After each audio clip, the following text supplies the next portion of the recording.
17 juin, une visite historique. C'est la première fois qu'un chef d'État ivoirien effectue une visite d'État au Congo. Le président Alassane Ouattara a quitté Abidjan dans la journée pour Brazzaville. Il a été accueilli sur place par Denis Sassou Nguesso.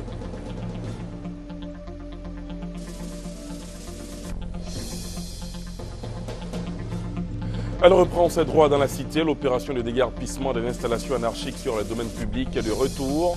Ce matin, les engins de la brigade de la salubrité urbaine ont commencé à déguerpir les commerçants installés sur la voie principale.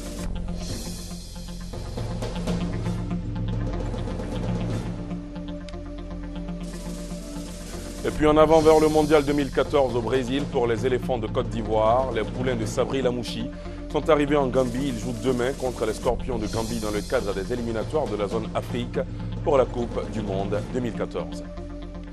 Bonsoir à tous et bienvenue dans le 20h. Tout d'abord, une image, celle du chef de l'État ivoirien qui a quitté Abidjan dans la mi-journée.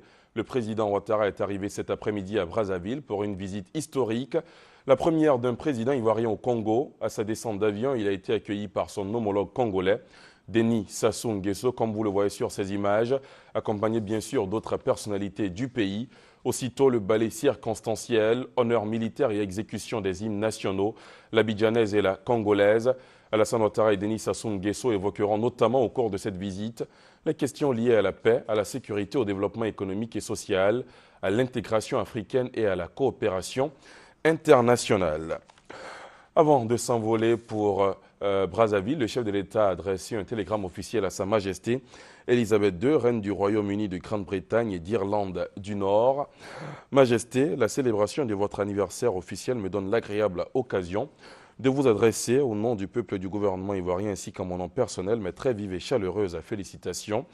Puissent les relations d'amitié et de coopération qui existent si heureusement entre nos deux pays se consolider chaque jour davantage pour le bonheur de nos deux peuples respectifs. Très haute considération, c'est signé Alassane Ouattara, président de la République de Côte d'Ivoire.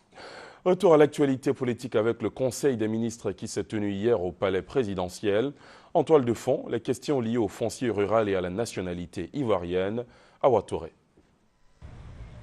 La nationalité ivoirienne et le foncier rural, deux questions à l'origine des différentes crises en Côte d'Ivoire, pourraient trouver une solution durable. Au cours du Conseil des ministres du jeudi 6 juin, le gouvernement a adopté deux projets de loi sur le foncier rural et l'acquisition de la nationalité par déclaration des personnes nées avant 1961 et des mineurs avant le changement du Code des nationalités en 1972. Et cela conformément aux dernières dispositions de l'accord de l'INAS-Marcoussis, dispositions acceptées par ailleurs par l'ensemble des acteurs politiques.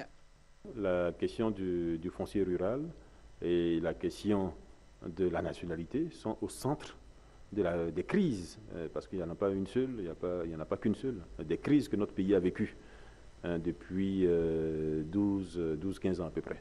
Donc c'est important que le chef de l'État trace la ligne pour que notre pays sorte définitivement de ces difficultés-là. Il faut que ces questions soient traitées courageusement.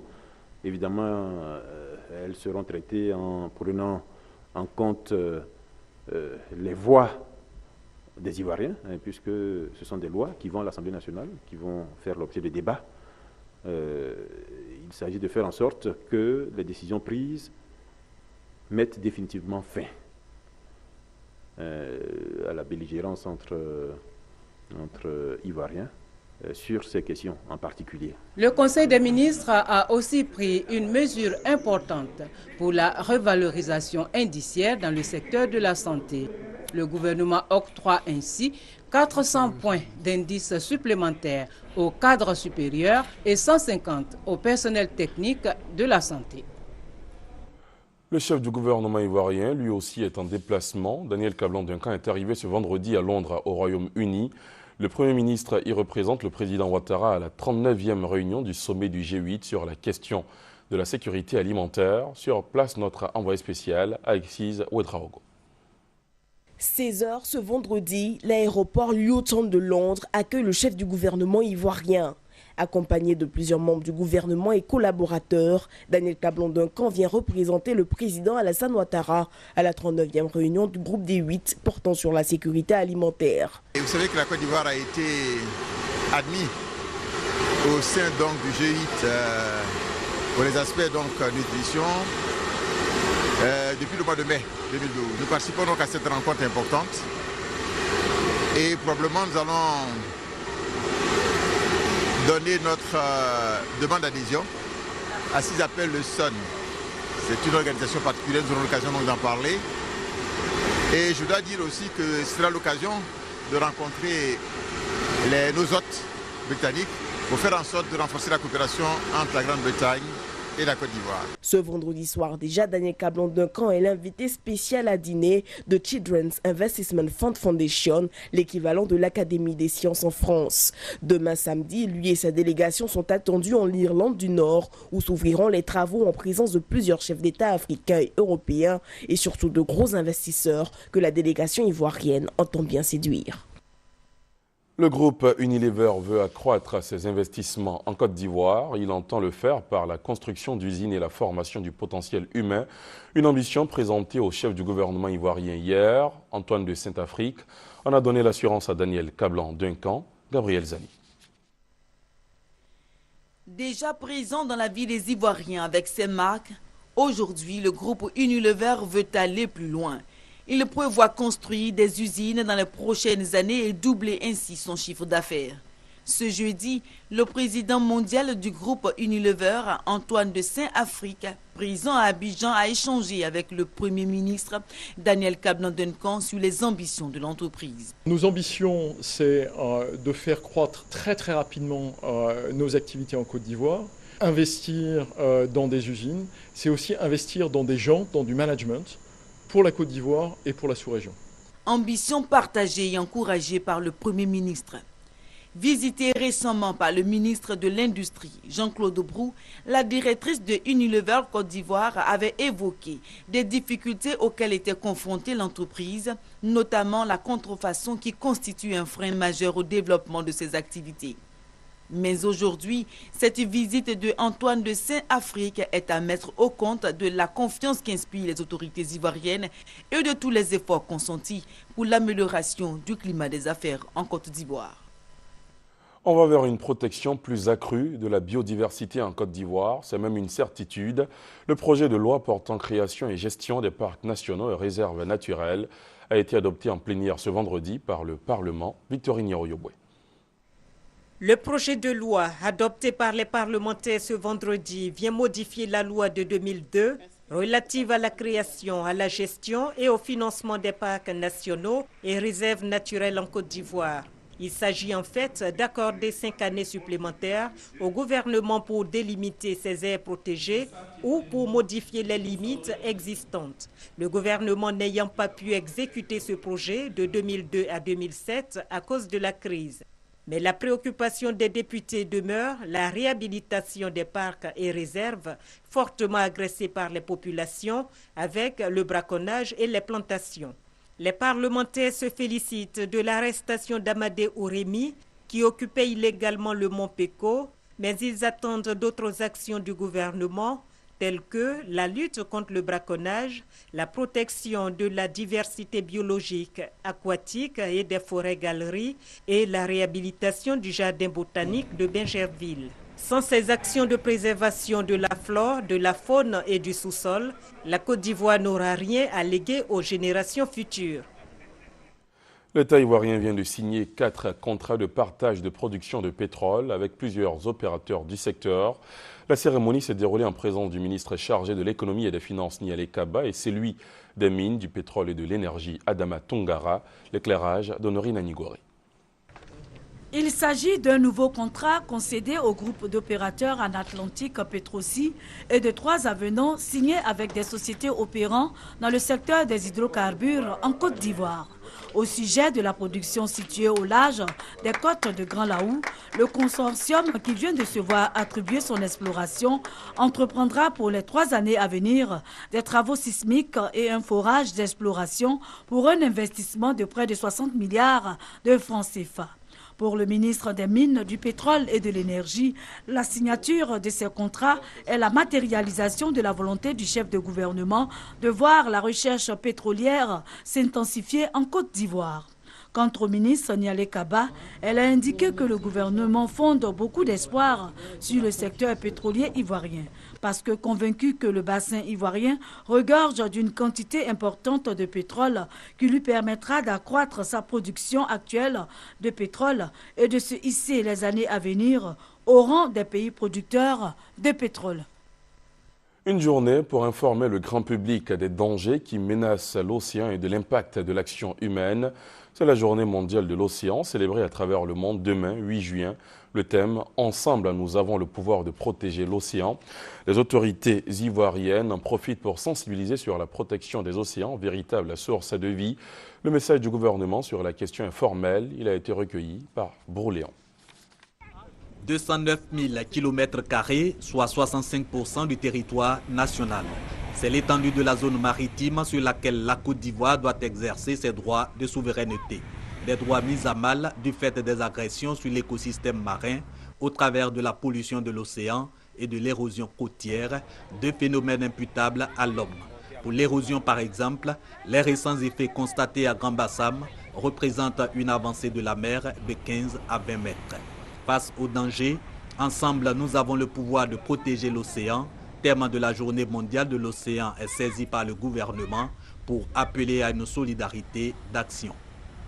Le gouvernement en appelle à l'implication de tous, entreprises pétrolières et de pêche maritime, autorités politiques et administratives des villes et villages côtiers, responsables des réceptifs hôteliers et stations balnéaires, touristes et usagers des plages, pour une réduction de la pression de nos activités sur l'environnement côtier et marin en vue d'en assurer sa durabilité. Cet appel pour le gouvernement est pressant car les océans sont indispensables pour la survie de l'homme et de la planète.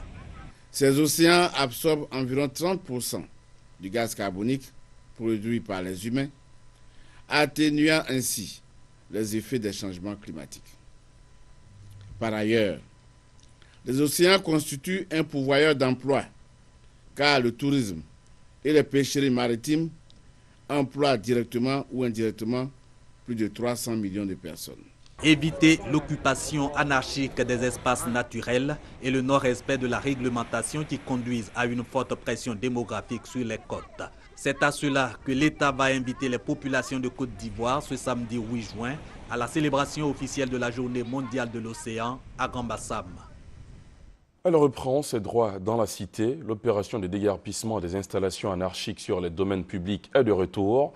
Ce matin, ici à Cocody, précisément au quartier Mahou, les engins de la brigade de la salubrité urbaine ont déguerpi les commerçants installés sur la voie principale. Faut-il le rappeler, l'opération est menée par le ministère de l'Environnement, de la salubrité urbaine et du développement durable. Elle vise à lutter contre l'incivisme et le désordre urbain. Beket Aliko, Proléon. Des bandades au quartier Mahou, commune de Cocody. Chaque occupant du domaine public s'active à enlever ses effets. Pendant ce temps, l'engin de la brigade de la salubrité urbaine avance. C'est le démarrage de l'opération Pays propre 2013 pour faire respecter les normes d'occupation du domaine public. Les normes d'urbanisme vous disent que pour les petites voies qui rentrent dans nos quartiers, c'est au moins 3 à 1,50 m de recul. Les voies secondaires, nous avons encore des reculs de 5 mètres et les voies primaires, 8 mètres et les boulevards, vous avez jusqu'à 12-15 mètres. Et ce sont ces reculs-là que la population doit respecter. Pour éviter la récolonisation de ces sites, des mesures sont prévues. Nous avons des mesures de sécurisation. Tout ce que vous allez voir là sera sécurisé par d'abord des fils de fer barbelés. Ensuite, nous allons renforcer notre brigade de salubrité urbaine qui va faire des contrôles et des visites permanentes sur tous ces sites, de telle sorte que des sanctions soient prises si des occupants que nous avons dégagés récidivent leur activité qui crée des nuisances à la population. Outre Cocody, 7 autres communes d'Abidjan sont concernées par cette opération de déguerpissement. Yopougon, Adjamé, Abobo, Trècheville, Makori, Koumassi et Port-Boué. Autre sujet, le comité Miss Earth Environnement Côte d'Ivoire présenté ce vendredi en fin de matinée au ministre de la Communication, Maître Foussiata Bamba Lamine. La rencontre a eu lieu au cabinet du ministre. La délégation composée de Miss Environnement Monde et Miss Environnement Afrique du Sud est allée demander le soutien du ministre pour l'organisation prochaine en Côte d'Ivoire du concours Miss Environnement. Gabriel Zani. L'assainissement de l'environnement n'a pas suivi la croissance démographique dans la plupart des villes ivoiriennes. Aujourd'hui, le gouvernement est à la recherche de solutions pour résoudre la question de pollution en Côte d'Ivoire. Il a donc décidé de travailler avec le comité Miss Environnement Côte d'Ivoire pour porter les problèmes environnementaux du pays devant les institutions internationales. Ce vendredi, le comité national de Miss Environnement a été présenté au ministre de la Communication. Le président de cette organisation a précisé l'intérêt de ce concours assez spécial. Le concours mondial Miss Environnement est une tribune, un plaidoyer que chaque nation vient faire au travers de son ambassadrice pour défendre sa cause environnementale.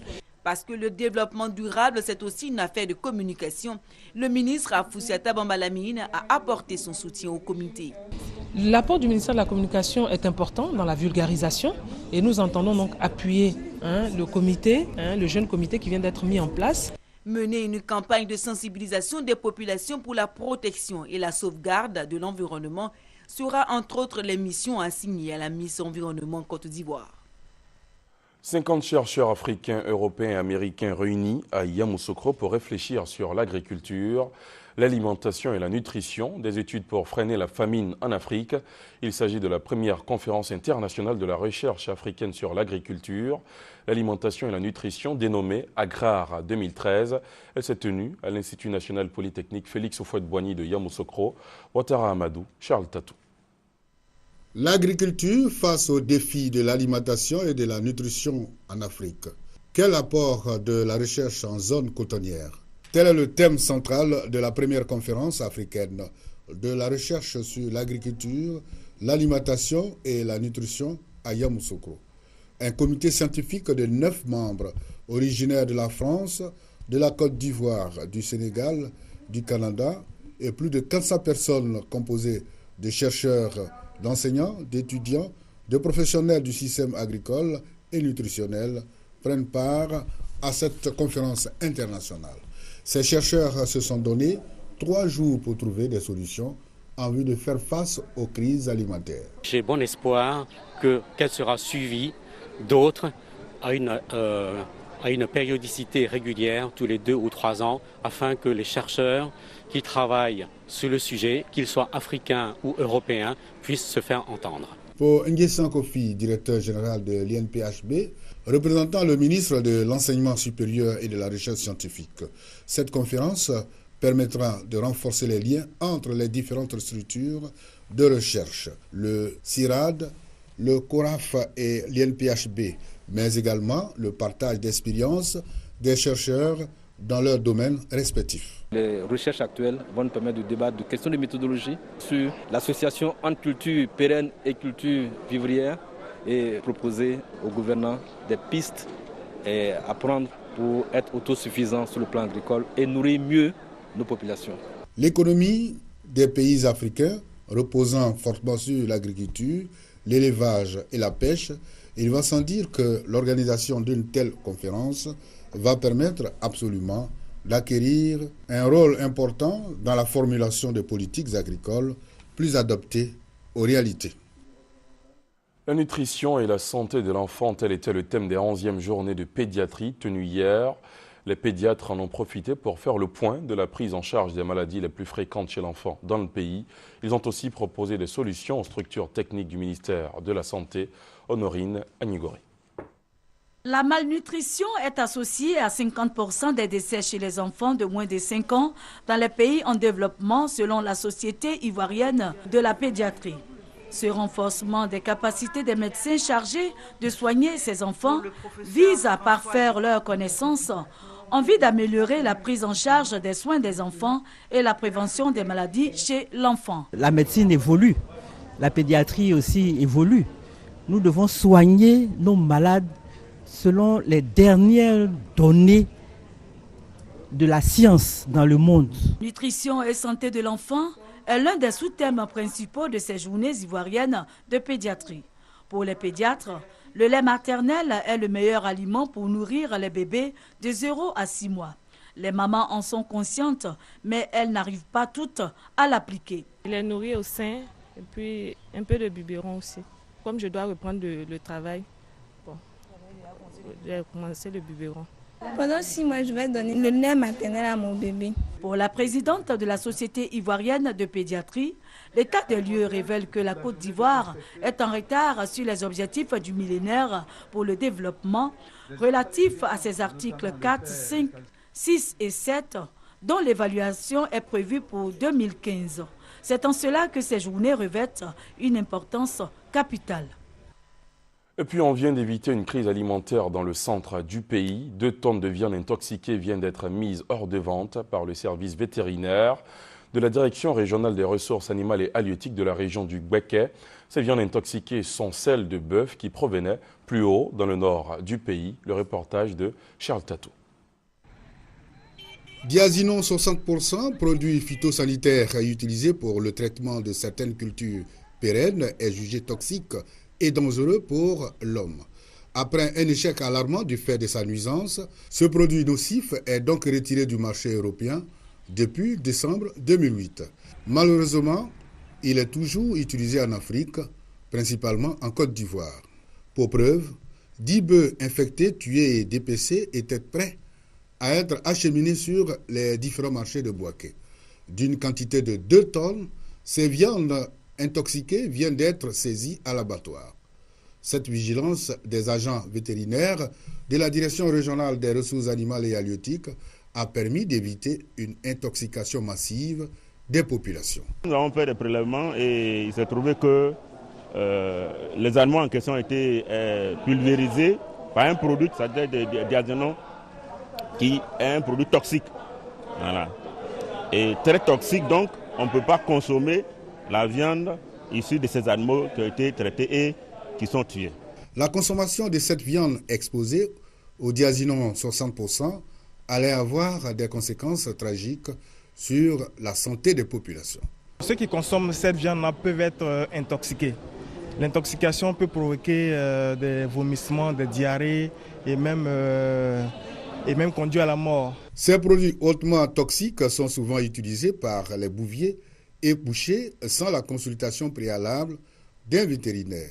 Il faut aussi noter que l'abattoir de Bouaké n'offre aucune commodité pour le travail.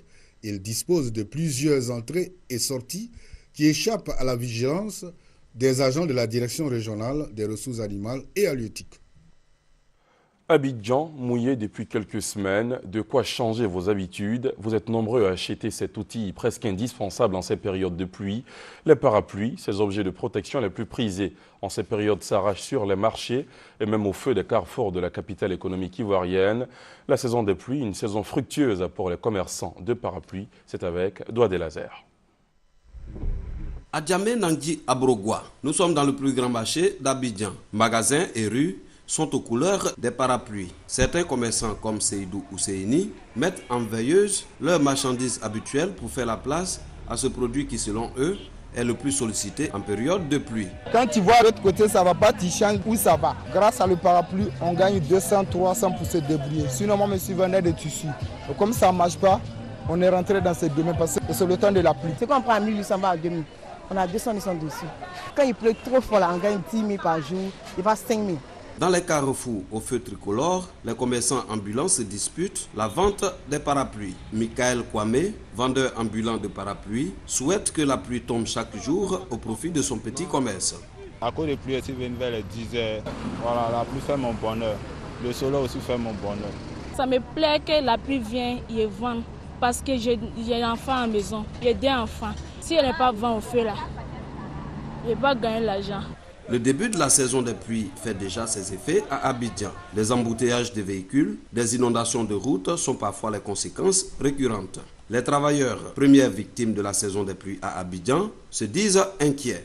La saison de pluie nous crée beaucoup de désagréments. Des caniveaux qui sont bouchés avec le sable, n'est-ce pas? Ces caniveaux-là ne sont pas curés.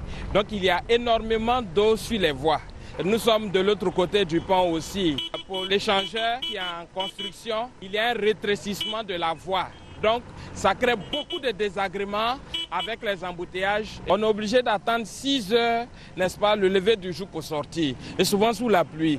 Naturellement, les retards vont jouer sur le rendement. Dans la région du sud de la Côte d'Ivoire, la grande saison des pluies s'étend de juin à août, 3 mois environ. Et les commerçants de parapluies peuvent se frotter les mains.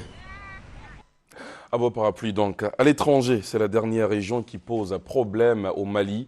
La localité de Kidal, au nord-ouest du pays, est occupée depuis janvier dernier par le Mouvement national de libération de l'Azawad MNLA, qui refuse de la céder aux autorités maliennes. Les autorités maliennes, justement, et les groupes armés Touareg se sont retrouvés aujourd'hui à Ouagadougou, en plein regain de tension pour des négociations en vue de l'élection présidentielle de juillet prochain. Reportage. Hervé Lassousse à Paris, devant un parterre d'officiers supérieurs et de hauts fonctionnaires africains rigoureusement sélectionnés par la France. Son intervention constitue l'un des temps forts du 14e FICA, forum de l'Institut des hautes études de défense nationale pour l'Afrique, un continent confronté à des crises aiguës, dont la crise au Mali, où on note un regain des tensions. Ces derniers jours, dans le nord, plusieurs personnes sont mortes dans de violents combats entre l'armée malienne et les rebelles du Mouvement national de libération de l'Azawad qui occupent Kidal. Il faut que ces combats cessent. Encore une fois, le maître mot, c'est vraiment celui de la réconciliation nationale. Il faut trouver un point d'équilibre entre les préoccupations des uns et des autres. C'est en ce sens que nous travaillons. L'ONU se trouve en première ligne dans la gestion de la crise malienne. La MINUSMA, mission internationale des Nations Unies pour la stabilisation au Mali, va se déployer le 1er juillet. Elle va notamment aider à l'organisation d'élections présidentielles crédibles et au respect des droits de l'homme dans le pays. Une tâche qui s'annonce difficile. C'est une tâche globale, mais qui va tous nous mobiliser. Dans un contexte qui ne sera sans doute pas le plus facile, en tout cas un contexte dans lequel les Nations Unies n'ont pas coutume de travailler, c'est-à-dire une menace asymétrique, avec tous les risques que l'on peut imaginer, d'actes terroristes. La MINUSMA sera la 3e plus grosse opération de maintien de la paix de l'ONU en Afrique. De nombreux spécialistes des questions internationales espèrent qu'elle sera plus efficace que la MONUSCO, mission des Nations Unies pour la stabilisation en République démocratique du Congo. Je vous le disais en titre, en avant vers le mondial 2014 au Brésil pour les éléphants de Côte d'Ivoire. Les poulains de Sabri Lamouchi sont arrivés en Gambie. Ils jouent demain contre les Scorpions de Gambie dans le cadre des éliminatoires de la zone Afrique pour la Coupe du Monde 2014. Sébastien Wounia. Ils ne seront jamais seuls, ces éléphants de Côte d'Ivoire. En Gambie, la modeste communauté ivoirienne s'est mobilisée pour leur apporter son soutien. L'attente à l'aéroport international de Banjul est longue, mais ne constitue en rien une inquiétude. L'essentiel, c'est ce qui se passe en ce moment sous vos yeux. Ils veulent les voir de près, les toucher, leur dire que nous sommes là pour vous. Longtemps, on a entendu, on a vu nos amis là à la télévision. Ce n'est pas une occasion pour tout le monde de les voir comme ça. Vis-à-vis, leur serrer la main. En tout cas, aujourd'hui, c'est notre jour. C'est un grand bonheur. C'est un grand bonheur de voir déjà que sur cette terre gambienne, l'équipe nationale vient dans de très bonnes conditions à rencontrer leurs frères gambiens, même si c'est une opposition, jouer, échanger un tout petit peu et puis en plus de cela gagner le match et retourner en Côte d'Ivoire. Ces supporters ivoiriens souhaitent une seule chose, la victoire. Waouh! La Gambie et la Côte d'Ivoire, c'est comme le jour et la nuit. Eux-mêmes savent qu'on viendra les donner les cartons de but et puis se retourner dans notre pays. Nous sommes venus ici pour vibrer de manière positive, pour remonter le moral de nos joueurs afin qu'ils s'assurent d'une victoire qui sera juste à nos portées. Rendez-vous samedi 8 juin 2013. La communauté ivoirienne est prête et mobilisée. En sport, toujours ces informations. En bref, le Comité national olympique de Côte d'Ivoire, CNOSIV, tient une organisation parfaite de la prochaine assemblée élective de la Fédération ivoirienne de handball. Pour ce faire, le président du comité olympique national, l'intendant général Lassana Palinfo, convie les présidents de clubs de division 1 et 2 et de centres de formation affiliés à la fédération de handball à une réunion d'information. Le rendez-vous est fixé demain samedi 8 juin à 15h au siège du CNOCIV. Cette information ayant valeur de convocation selon la structure. Et puis la Côte d'Ivoire a été retenue pour l'organisation de la Coupe du monde de taekwondo en novembre 2013 ici à Abidjan. La décision a été prise aujourd'hui au cours du Conseil de la Fédération internationale de taekwondo à Lausanne en Suisse. 26 pays électeurs sur 28 ont porté leur choix sur notre pays et c'est ici qu'on s'arrête pour ce soir. Je vous souhaite de passer un agréable week-end sur la chaîne qui rassemble. Demain 20h, vous avez rendez-vous avec Marie-Laure Ngoran. Bonsoir.